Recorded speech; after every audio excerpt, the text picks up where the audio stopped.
This episode is sponsored by Fizz in Linden. Fizz is our very favorite place to get sodas, coffees, smoothies, energy drinks, and snacks. Check out Fizz in Linden today for all of your drinky needs. Hey guys, welcome back to Senior Sessions. I'm your co-host, Ocean Marshall, and we have Courtney Clayson, of course. And today we have Isaac Felt. Hey guys. Super exciting. He brought us a coconut crab, which is, it was supposed to be an Italian soda, but we can't do those because they're only 16 ounces. But it's okay because it's Sprite, mango, no, Sprite, pineapple, coconut, and cream. So. Has the elements of an Italian soda. Yeah, it does. So let's take a sip. It is really good. That's honestly really good. I agree. Coke. It does not taste like a pina colada, honestly. I'm a big fan of coconut because of my mom. She loves everything coconut. So I've eaten a lot of different coconut variety things growing up. So I like it. Do you like coconut like water or milk? It depends on the brand. Some of them you drink them and you're like, why would anyone want to drink this? You know. But there are some brands. I think one of them is Cocoa Joy. They're really good. They're coconut. I don't know if it's milk or water or whatnot, but it's like you drink it and you're like, I could drink this all day. You know. Interesting. That's Maybe crazy. I'll have to try that because I really do not like coconut water or milk. I think it's gross. That's 100% fair. I don't know if I've ever really delved into the experience of coconut. I'm not gonna lie. Yeah. So maybe I'll have to try that. Yeah. Okay. First question we have for you is when and why did you come to Maeser? So I am part of a pretty long line of Maeserites. In my immediate family, it's only my older sister who went to Maeser. She graduated in 2020. So I was for her. Yeah. It was kind of sad because they were gonna do senior prom at this house. My family calls it the Castle House. It's just down the road from where we live, but it's on 400 North, and it's like I know what you're talking about. I don't remember. It's not Wadley Farms, is it? I think that might be it. I know what you're talking about. I know what you're talking about. They were going to do senior prom there, and the theme was like fairy tale or something. Like that's so crazy. sick. I know. I think my cousin had a wedding there. It's huge. It's huge. Yeah. But then COVID hit, and then they're like, oh, I guess we're not doing anything. Sad. And you're like, oh. Yeah, so sad. But so that was her senior. That was our seventh grade year. So I went there because she went there, but she went there because we have a bunch of cousins, the Beckstrands. I don't know if you guys ever know them. You know, maybe an alumni watching this would know any of them. Yeah. But they're our cousins. I'm actually gonna see some of them tonight. But they all of their kids went to Maeser, and their youngest is the same age as my older sister. So. There's a lot kind of them. Carrying so, it on. And I'm carrying it on, and now I've got my younger siblings. So and you have younger siblings too, right? I do, yeah. Okay. Two of them, one in 7th grade, she just came.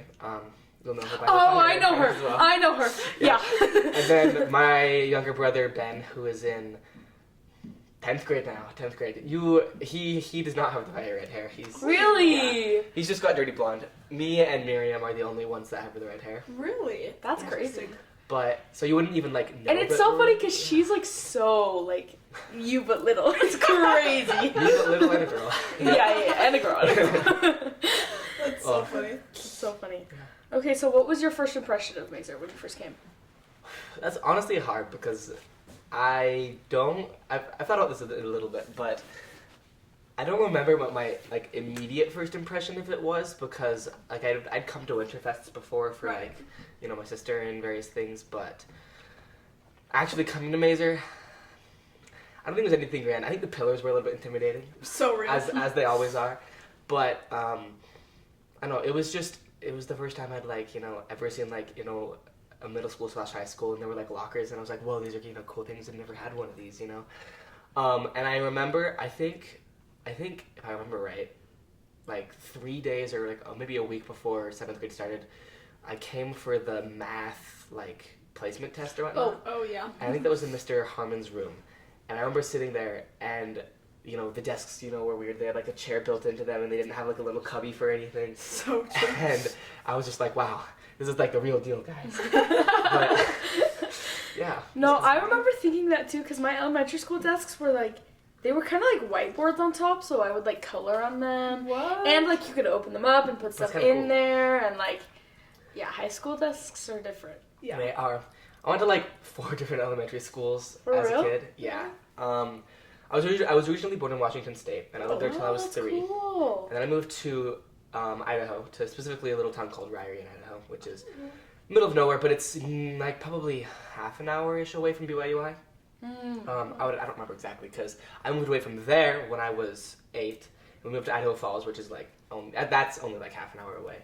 And I lived there for a year, so I went to one elementary school in Ryrie, and it was actually interesting because that one had kindergarten and first grade in the high school building, and then 2nd through like 6th were in a different building. What? So I went to first and sorry, my brain just farted. To first and second, or kindergarten and first grade in the high school building, and then I started 2nd grade in the middle or the I don't know if it was the middle school building, but just the other building. And then we moved to Idaho Falls in like spring break time. So I finished 2nd grade in Idaho Falls at a different school. Went to the first half of third grade there, and around the same time we moved down to AF in with those same cousins that the Backstrands who have the huge legacy. Right. And I went to a different school there for the rest of 3rd grade, all of 4th grade, and then I started 5th grade before we moved to where I'm currently living over in Linden. And then we changed schools again, and I went to the end of 5th grade and all of 6th grade at Timpanogos Academy. That's where I went. Yeah, you went there, Killian, So many people went there. It's crazy. Nico, etc. Yeah. A lot of people. Etc. Yeah. For sure. Yeah. That's cool. Okay, do you have a role model teacher at Maeser? I would say probably Ms. It's pretty funny because she used to live across the street from me. Really? Yeah, beginning of this year and like over the summer and stuff, she lived across the street from me. She just moved away from me. So sad. But she lives next to a block away from one of my friends now, so I just gotta go hunt her down and find out where she lives. Exactly. She lives really close to me, actually. Wow. Nice. Anyways. Right now, I can't lie. I know. Yeah. I actually brought her cookies one time. Really? We went. I was with some friends, Logan and Steven, if you guys know them. Who They're in our grade. I know, but not everyone knows everyone. Sure. I mean, both of them are near to 7th grade, so and you guys have as well. Yeah. So I would think so. But I invited them to some steak activity because we were hanging out, and so we went to that, and we got like cookies from it, and so then we came back, and I was like, we have these cookies, and they were like, we just come with the idea, we should go over to Ms. And so both of my younger siblings, me and Logan and Steven, went over, and we literally just knocked on her door, and like I saw through the window, I could see her, like reading a book, and she was literally in her chair, like in her pajamas. Okay, I wasn't like trying to, but like the door, like it just like had a window, and I was just like okay. standing there, and like I could just like I just like knock on the door, and it just like I could just like see through. In there. I just saw the light, and she was reading a book in her pajamas, like in her little like cozy chair. And it was funny because she like looked up and got up, and then she like saw us and was like a little bit shocked, and then walked over, and it was so we gave her the cookies, and it was just a grand old time. That is so That's funny. so funny. It was Girl is trying to read her book, and she has high schoolers staring at her through her window. Yeah, a little bit creepy. That's okay. That's okay. Yeah. She got cookies out of it. Yeah, so true. I think she liked the trade. Yeah, that's good. That's so funny. Okay, so you do robotics. You're literally wearing the hoodie, which is very convenient. Yeah. So Just tell us about it. We don't know a lot about robotics. Actually, we don't know anything about robotics, so please. That's fair. So first off, I'm the team captain this year. oh, okay. Pretty cool. I wasn't originally planning on it, but then I ended up running for it because some friends suggested that I do it, and I ended up winning. But yeah, so basically, robotics. The main season runs from very, very beginning of January till middle of March, beginning of April time period. And we have about like 2 and a bit-ish months to build. I think it's 6 weeks, 7 weeks, somewhere there. I don't know. But we have that many weeks to basically build a robot. And beginning of January, this year it's January 4th, I believe, they do what's called the kickoff, where they basically do like a broadcast, and all of the teams can gather up and watch it. And that's where they will release the rules for what the actual competition is, because every year the competition changes, and the specifications for how you have to build your robot change. But it's always within like a general theme. You've got this field that is, I don't know how big, but probably, if you know the Maeser gym, the white area, if you take about 2/3 of that and then probably double the width, like 1.5 times the width, it's about the size of the field. Got you. But and the robots that we have are probably about the table plus a little bit like this much. Oh wow, And they're big. I think the weight limit is about 120 pounds for them. Oh wow. We've not had one that's quite that big. Our heaviest one I think was right around 100 pounds. But yeah, that was year 2. And that one, our robot was really tall. It was probably this tall normally, and it could extend upwards to be way taller than me. Whoa, really cool. Yeah, it had this cool. arm that like could rotate up and down, and then also it had an extension part of the arm using pneumatics to make the arm even longer. Whoa. And so it was pretty cool. But basically, what happens is every year you have a game where you have 2 alliances of 3 that will compete, with each other. It's not battle bots, but to score points. So our first year, it was taking these. Basically, they're the tennis ball consistency, but they're like this big, so they're like basketball-ish size. We would intake those into our robot and then launch them out into this like hoop of sorts, this big kind of ring tub of sorts that and that would score you points. And then there was this upper one that if you could shoot it up into, then you would make more points. And then our second year, it was that robot with the arm, and we would grab onto game pieces. The 2 game pieces were these cubes that are about this big, or cones that are similar size, and you have to put those on basically these shelves or these like poles that are at varying heights to be able to score those points. And that was a really fun year. We did pretty well, but it changes every year. Last year, what was last year? Oh yeah, last year we had these rings that we had to basically launch into this this scoring zone of sorts. Mm-hmm. But we don't know what this year is, but we know that it's likely we're gonna have to build a drive base and all the various things. But at that kickoff, everyone gets basically a kit of parts, which basically it gives you enough parts to build the frame of your robot plus like a drivetrain for it. But then everything else you have to build yourself, and so that's what my life is going to be basically from January so it's until almost starting. Yeah, it's almost starting. Yeah, I don't think we're doing that as part of the robotics winter term that I'm in, but I think that the robotics winter term and my work with the robotics team will probably go hand in hand a lot. That would probably be pretty convenient for you. Very, very convenient. Have double the time. That's the hope. Yeah. That's cool. That's so cool. So you don't like fight robots or anything? No, I mean there's like we have bumpers, so like you can very much like fight each other, like be like pushing into each other. But there are like penalties if you're pushing into someone too long, or if you push them into certain zones, then you can get penalized for that. But there are like some teams, if they choose to, or if they don't have enough time, they will literally just build defense bots where it's just basically a drive base, and they just train the driver to be really good. And that robot, basically their job is just to mess up with the other team as much as they can to keep them from scoring points. That way, if your team is pretty good at scoring points, then you'll beat them because you score more points. Right. But yeah, so there's definitely contact. It is a contact sport. But it's not like in Big Hero 6. No, it's not like you're trying to tear each other's robots apart and like saws, laser torches or whatnot. That's what I was thinking of. Yeah. That's cool though. That's really so cool. do you guys like meet in the fall and everything too? Yeah, so we have the preseason, which it's an unofficial event that Ames puts on in Cottonwood High School up in Salt Lake, and they reuse a lot of the same rules from the season of that year, like the previous season, and you generally just have to alter your robot in some way. This year it was a little bit they put a little bit more work into it, so it was a little bit more fun, and we did some more design and creation for our robot. But it's an unofficial event where basically just a bunch of teams just get together and have a good time. That's cool. So that was like the 14th of December or something like that.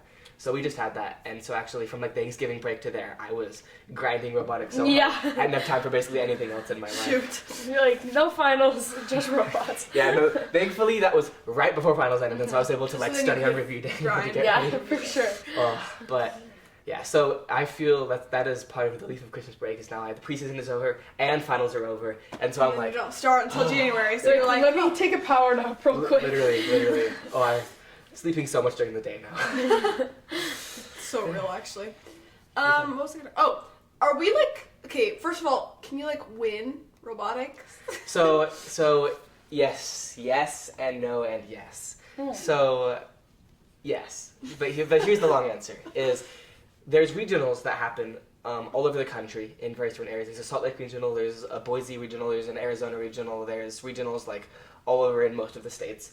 And so like Salt Lake regional, I think this year we know it's like a week 1 regional, which is unfortunate because that means it's like middle of March as opposed to like week 6 regional is like beginning of April, and so if you have a later regional, you have more time to build. But inside that regional, everyone will compete, and what happens is you have this ranking of sorts. You have this ranking, but what happens is for the preliminary matches, what I'm going to call them. Basically, all of the teams just get assigned. You're going to compete with these robots against these other teams' robots, and that's like the first 50 matches is all just that. And based on how you do in each of those matches, you earn ranking points, and those ranking points will basically make you higher or lower seeded. And then after that, you have the playoffs, which is the top 8 seeded teams will basically get to assemble their own teams out of all of the other teams at the event, and then those will compete in the playoffs, and that's a double elimination bracket. And the winner of that, the top 2 teams from that alliance, I don't know why it's only the top 2 instead of all 3 teams from the alliance, but the top 2 teams from that winning alliance at that regional get invited to go to nationals, which is in Houston, Texas. That's cool. And our first year, we didn't do super well, but we were a rookie team. And as a rookie team, you can win certain awards to also get invited to nationals. And so our first year, we actually got invited and were able to go to Texas. That's so cool. And that was a peak moment for me. So yeah, and then at nationals, there's like hundreds of teams there. It's crazy, and they have this huge event center. And like at regionals, they have like one field, and they'll do like one match at a time, and they'll try to cut through the matches pretty fast. But at nationals, I think they have 6 different fields that are all like, and they have massive stands for each of them. That's and crazy. It's just like it's so cool. That's so fun. It's really cool. So are you hoping to make it back?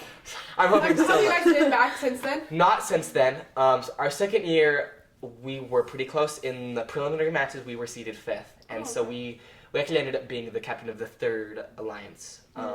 Just because of how it worked out. It's complicated, and I could explain that to you for like a whole another 20 minutes.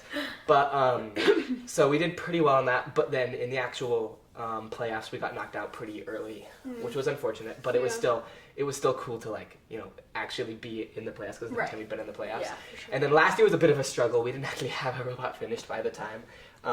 Most of the time, we don't have our robot finished by the actual competition. We have it mostly finished, and then we're still building stuff in the pits for the last few, hours before the actual competition events. Wow.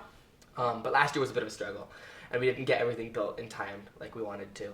But this year during the preseason, for the first time in history of the Maeser robotics team, we had our robot entirely constructed and tested, ready to go before the preseason. Oh, that's Wow. nice. So did you guys do really well this preseason? We did pretty well. We were they did a similar thing for the preseason. In the past, they've kind of just done rounds, and then if you win points, then you just get placed. But this year, they did a similar thing where you have ranking points that you earn to get seeded, and then you have a build your alliance and then playoffs. But they only had 4 teams instead of 8, like you normally do, because it's a smaller thing. Right. And so we were ranked number 2 there, and we built the second alliance, and then we ended up losing, again, the preliminary matches, but it was still really fun to see and really cool. That's cool.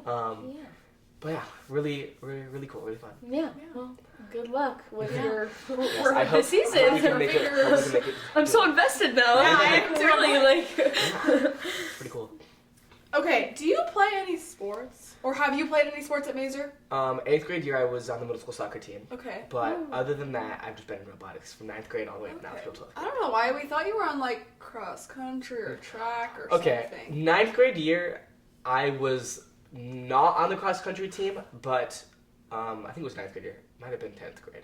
But Logan Lee really wanted me to be on the cross country team, and I was like, I don't know if I can do that much of a commitment. And so instead, for the entirety of their cross country season, I just ran practice with them. I would just join them and just go I running. thought I saw you at one of those things. But I never went to any meets because I wasn't officially on the team. Okay, that's kind of fun though. You were just there to running. support. Yeah, You're just running for fun. I don't. Literally Honestly, for crazy. fun. I can't imagine that. Honestly, neither could I, but whatever. It's funny. I'm like a nerdy outdoor guy, or a nerdy indoor guy who does robotics and runs a Minecraft server and has way too many computers. But I'm also an outdoor guy who likes to go on hikes and likes to hike mountains and go rappelling, and it's I just got all the stuff. Yeah. Wait, so you have a Minecraft server? Please tell us more. Okay. I want to know. Oh, she does not know what that means. No, I know. I need to know. So basically, I have a computer. It's a dedicated computer on which I run a Minecraft server, which is basically like normal computers can run Minecraft, I run it's Minecraft, but it's a variant of like the actual program, so that instead of running actually Minecraft, it opens a server, which other people can join too. And so I have it all set up so that, you know, I can join to it in my house, and I have it so people outside of my house, if I give them the IP, they can join to it. And then we have a Discord server for most of us, and there's like, I counted, and there's like 23 people that play on it, that can play on it, but I would say only about 12 to 15 of them are like active and will actually play on it frequently. But there's about probably 5 to 8 of us that like are kind of, we're swept and we play all the time, dedicated, yeah. But it's actually funny, right before I came, the server crashed. It's not infrequent. It happens probably once every few weeks. Oh, okay. It happened a few more times recently, but I think that's just because people are loading way more chunks and doing more stuff than they need to do. Yeah. Right. But so right before I came here, I was like trying to get it back online before I came, and I was thankfully able to do it, and then I had to go drop off my sister and came here. But otherwise, it would have been like 5 minutes early instead of like 2 minutes early. So, Oh, that's cool. That's really cool. Okay, so I feel like you're a reader. Are you a reader? I would call myself a reader. You're like, I would say so. I read a lot of books, especially Brandon Sanderson. He's my favorite author. One of his new books just came out. It's the first Stormlight Archive, and Stormlight Archive is like probably it's his like I would say it's like his core series, one of his main series that he writes, and you know this is the last book in arc 1 is what it is, and so he's gonna have a second arc, but it's probably gonna take place like further in the future with like slightly different characters. So it's like, it's like.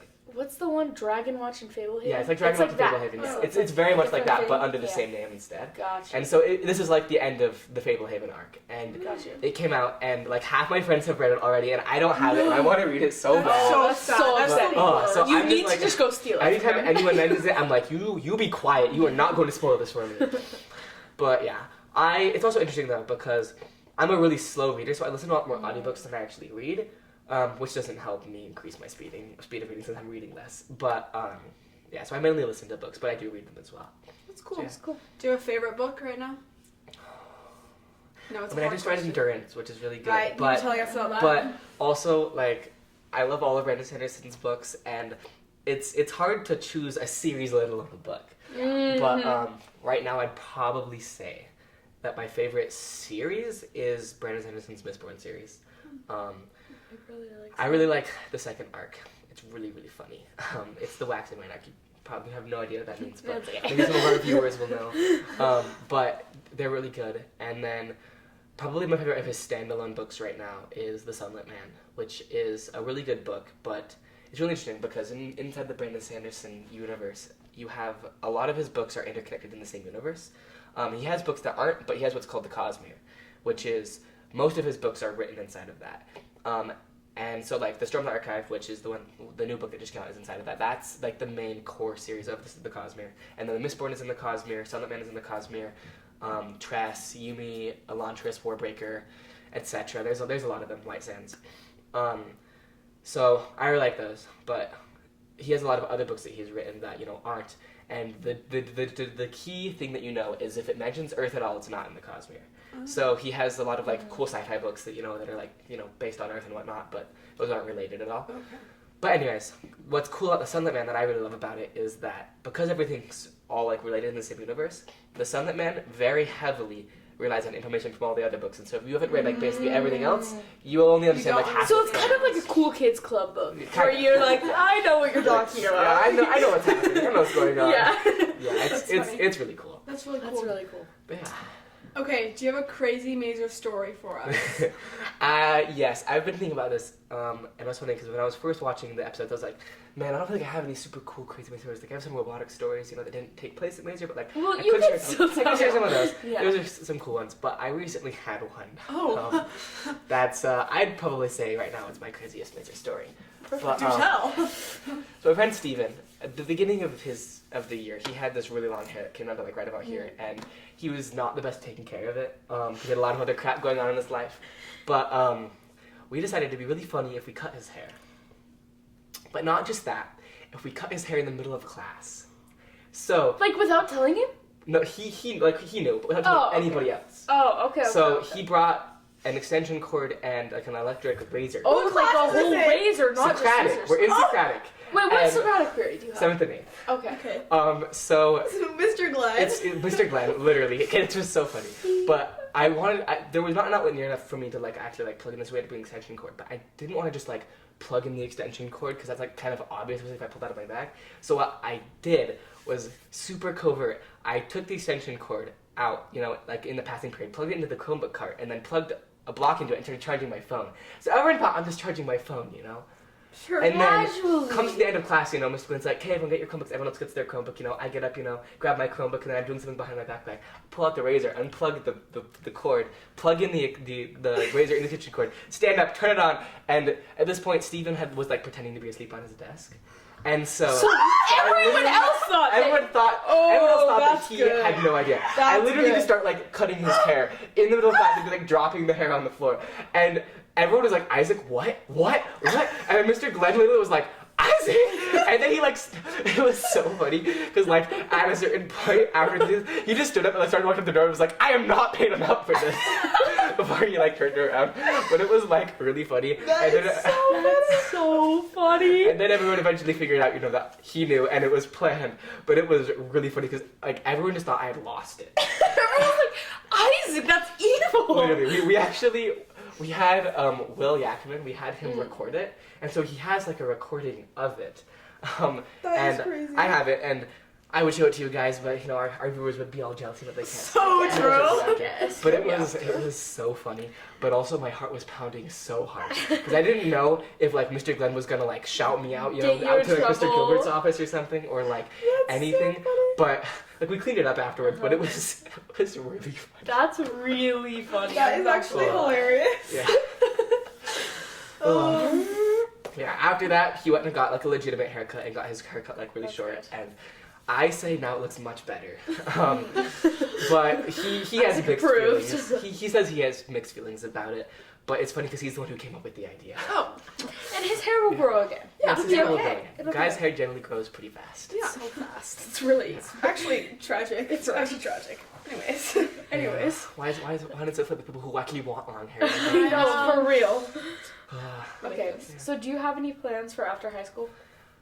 Yes. After high school, I intend to work for my dad or for someone to earn enough money to go on an LDS mission.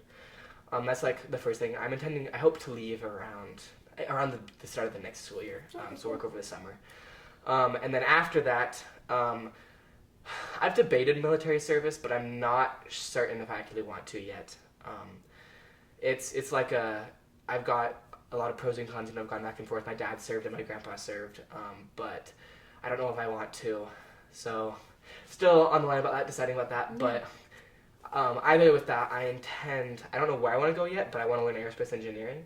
Ooh, cool. So That's really cool. BYU has a pretty good program for Uncle that. does that. I also think it would be really cool if I were to go somewhere like Rice in Texas. Yeah. That would be pretty cool. But my hopeful dream is to work for SpaceX, for Elon Musk. That would be really cool. Just because like SpaceX is like basically the number one company in the space industry. They have launched more rockets than pretty much everyone else combined. Wow. For real? They launch them all the time. Yeah, and they're like currently testing and working with the biggest rocket that's ever been launched. It's called Starship, and it is huge. But they also invented rockets that the first stage, the relandable first stage.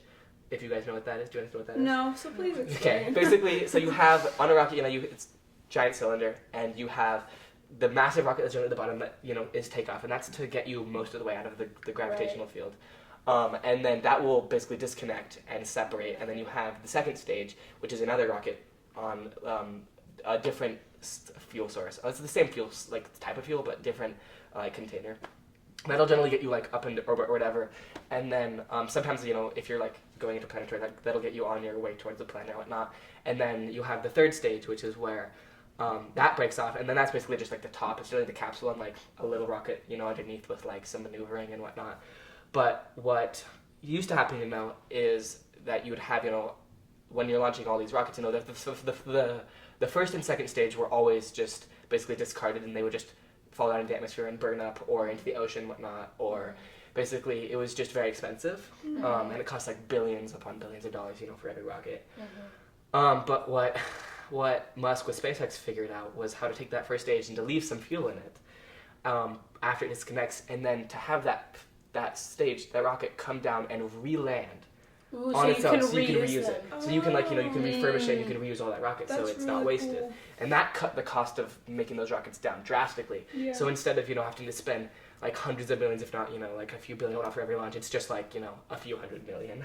That's Still a lot of money, but It's still a significantly lot of money, but Elon Musk has some. So yeah. So that's like really cool that he was able to create that, and then they're building this huge rocket, the Starship, and I think they recently just landed the Starship first stage like a month ago for the first time, and it's like huge. But it was really cool because it came down and it literally looked like it hovered, because it like came down and then it like maneuvered into what are called the chopsticks, which is like on the tower you have like those two pieces coming up, but it literally came down and landed on it. And I was like, cool. literally looks like a spaceship, literally coming down, like hovering and then maneuvering and landing, and I was like, that's crazy. That's so cool. It's really It is cool. so cool.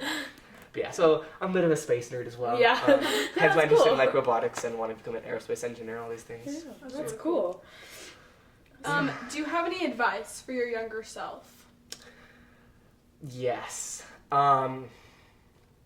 Sleep.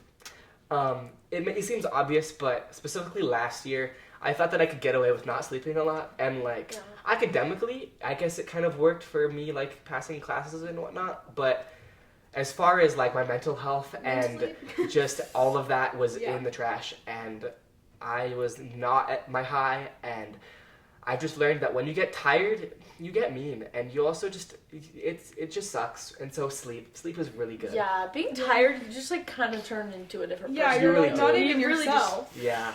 Yeah, Not fun. yeah, not so fun. sleep, guys. That's Sleep good. is That's for good you. advice. For sure. Guys, sleep. 10th grade, try to sleep. Yeah, So true. try your Do best. 10th grade is a try. Everywhere else it's like you can do it. 10th grade is a good luck. Good luck. We pray for you. Okay, do you have a proudest Maeser moment? Ooh. Probably. I would say probably two, which are both related to robotics. One of them was our second year in robotics. We were ranked 5th in the preliminary matches, and we got to be able to do the playoffs, and that was really a cool experience. And it was also cool because in the preliminary matches, the pre-ranking, whatever you want to call them, I don't actually remember what they're actually called, but often everyone's ranked different, and the later the matches get, you'll see who's high ranked and who's low ranked, and so you can kind of see on the matches, whether or not you're up against a lot of high ranked people or a lot of low ranked people. And we're a second year team, so this is our second time ever doing this, And our first year, we're still trying to figure it out in our second year and whatnot. We're still trying to figure it out now. Yeah. But it was interesting because we were ranked pretty high, and so we would get placed in matches, and we're with these other teams that aren't ranked as high as us. But they've been going on. They've existed longer, so we would expect them to have more experience. But they're looking to us, since we're the higher ranked team, to figure out the That's strategy for how we're going to cool. run this match and all these things. And so it was a weird moment for us, because we're whoa, we're the top dog here right now. We're the one that they're looking to, Right. and we're still trying to figure this out ourselves. Which I guess is kind of like an analogy for life. You may get older, but you're still trying to figure out life too. Yeah, That's for true. sure. That's really cool. And so that was really cool, yeah. And then I think probably one of my other more proud moments was just this last preseason, having a robot that was entirely ready by the preseason. And the only thing we had some modifications and things that we were doing, but it wasn't building a robot. It was just adjusting it and various practicing and whatnot. It was cool to be able to do that, and it was really one of the reasons that's one of my prouder moments, because I was the team captain, and so at least some of that hopefully was because of me. And so that was just a cool moment to realize we made this happen. That's really cool. And I led us in making this happen. That's really cool. Yeah. What are you most excited for about senior year? That's a good question. Probably robotics, graduation, getting to be in whatever winter I want to be in, So true. And then just this is both an excited and a scary, but just starting to figure out what I'm gonna do with the rest of my life. Yeah, that's valid. Just I guess growing up and being able to be doing fun things and then growing up are probably some of the things. Scary. It is very scary. I'm looking at it and I'm like, I don't have all the couple college applications in that I want to have in, but thankfully I can delay that a little bit since I plan on going on a mission as soon as possible. But so I'm like trying to figure out where I want to go and what I want to do, and I'm like, I'm not even 18 and I'm trying to adult right now. I know, literally. I'm like, just wait till I have to figure out taxes. I know, oh my gosh. I took FinLit with McDuff. It's not mean I'm competent at all. So true. So true. So yeah, so true. Yeah. Okay, well, thanks so much for coming on. It was great talking to you, learning about robotics and everything. Thanks for having me. And yeah, thanks so much for listening. We'll see you guys next time. Bye. Thanks for listening to this episode of Senior Sessions. Remember to get your favorite drink at Fizz in Linden today.